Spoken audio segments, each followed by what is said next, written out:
Ezra Pound speaking. Radio Speeches of World War II. Number 4. November 6th, 1941. U.S. 56. This war on youth, on a generation.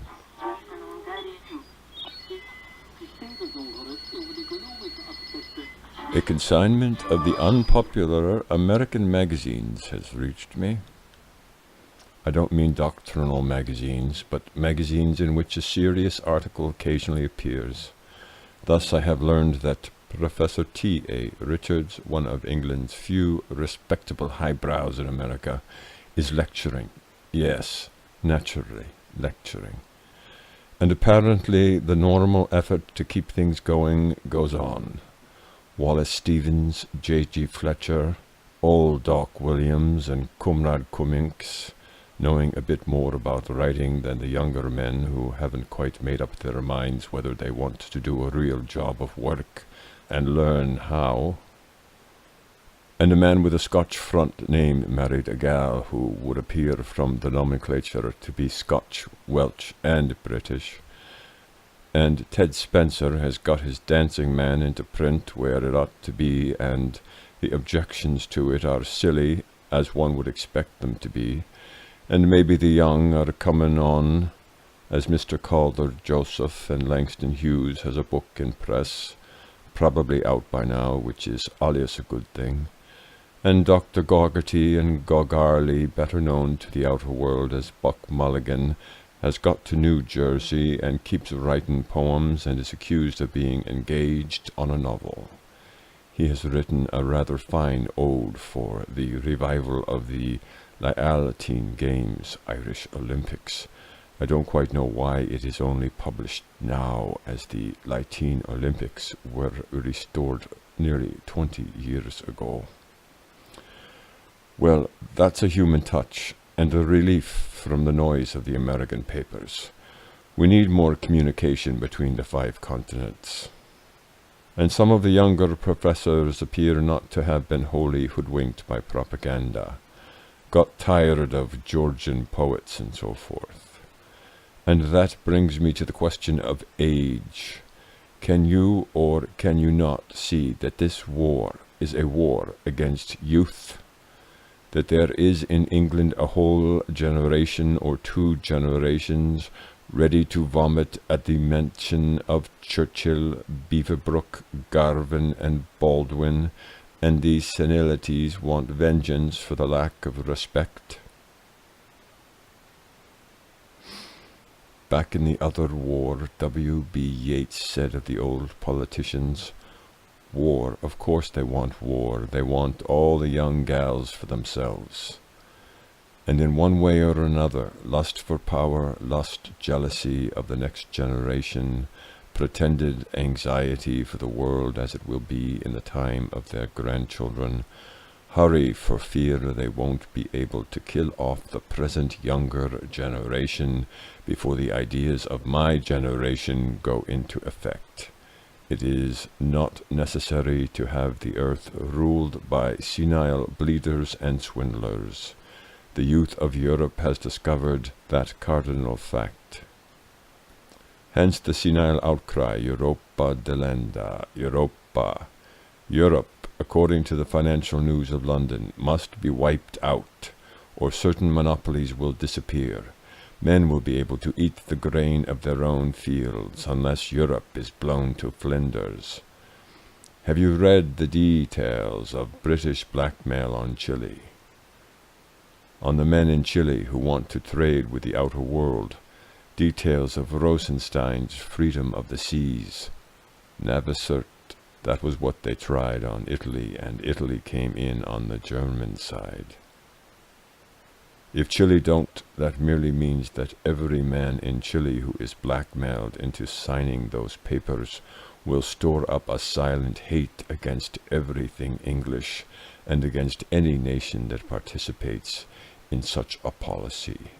Starve 'em out. Will you separate the starvers from the producers, the growers from the makers? Look at Hank Wallace, good guy, nice presence, led down one garden path after another, perfect Hampton Court maze, Lord Halifax. First you are asked to reduce production, plow under, then after a few years you are threatened with rationing. Rationing! In the United States of America, the land of abundance, the land the Loeb chart showed beyond any possible shadow of doubt whatsoever to be the land of abundance, every family of 4 could have had then a standard of living equal to what then cost $4,000 a year. Needed monetary reform, of course, had to have honest national money to get it.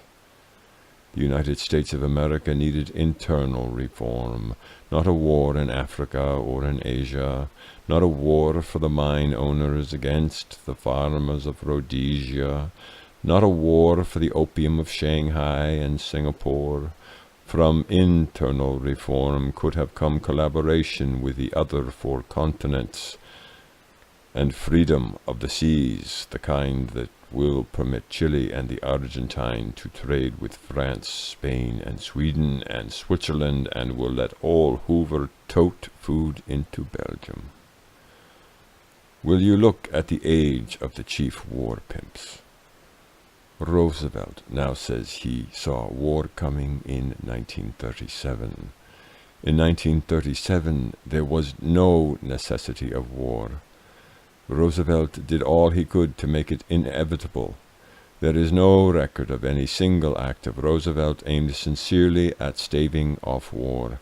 Ignorance of Europe, government in charge of Hicks, all the outer world thinks Roosevelt took orders from the worst gang in Europe. Don't say I affirm that he did. What I affirm is that he never showed the faintest inclination to learn the facts and come out for a just solution. That is a fairly conservative statement. He has never been neutral. But get down to this one point of age. How old are these blokes who are trying to throw America into the conflict? What is their business? What is their civic record? What is or ever has been their desire to let you get the facts? Have any of them ever come out for the just price, which is basic in all economics? Even the old laissez-faire or Whig economics believed at the start that free competition led to the just price. The wheeze against it was worked partly by faking the freedom of that competition. If you start a 10 years war, yes, if you start a 10 years war, none of these old swine will be there at the end of it. It won't be their world. It may be your ruin. As to ruin, what about Petrograd? No military purpose in its destruction. Laval saved Paris.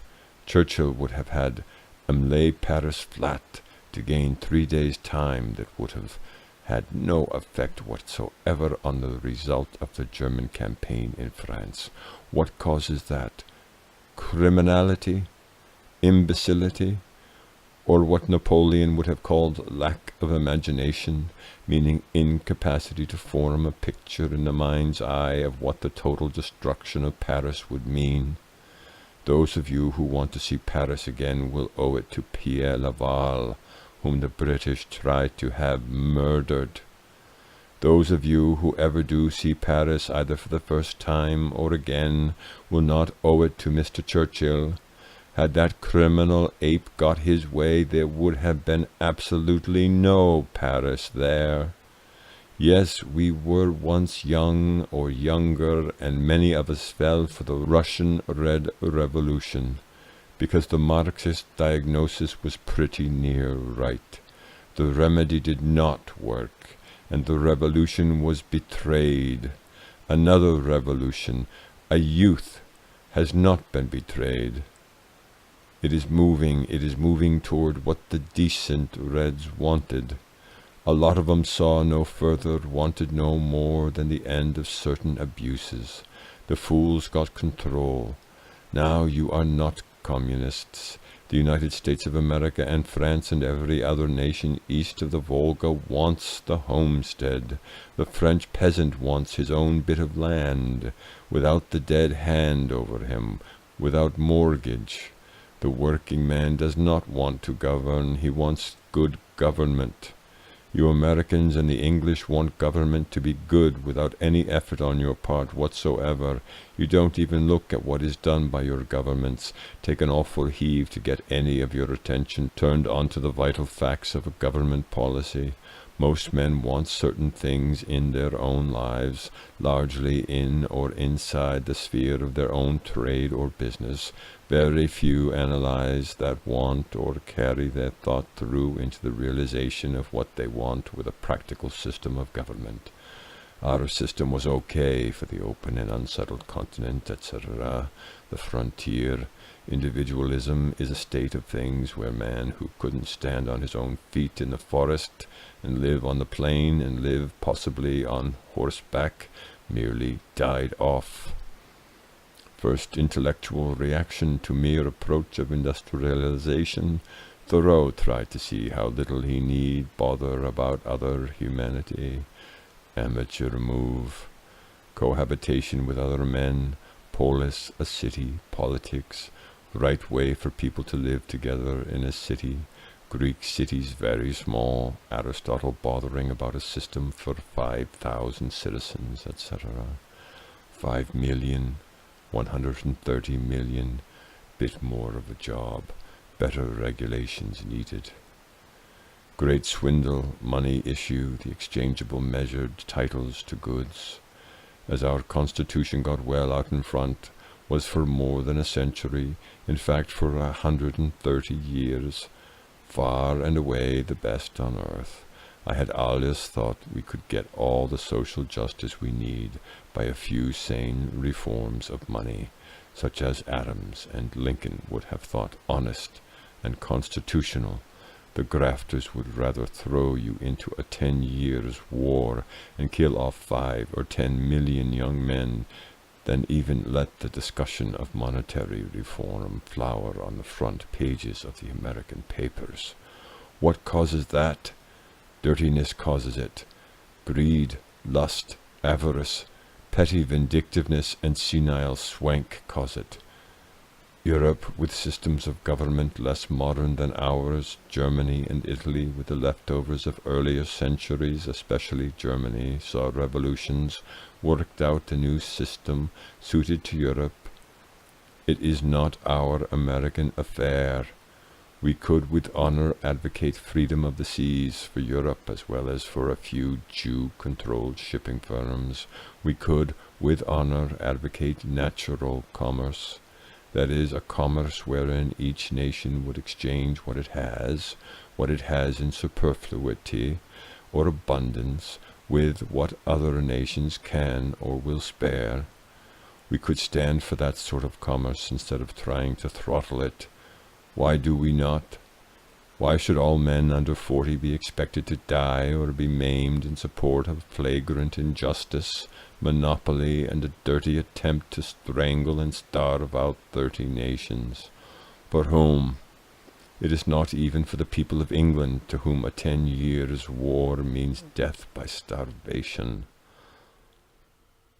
End of number 4.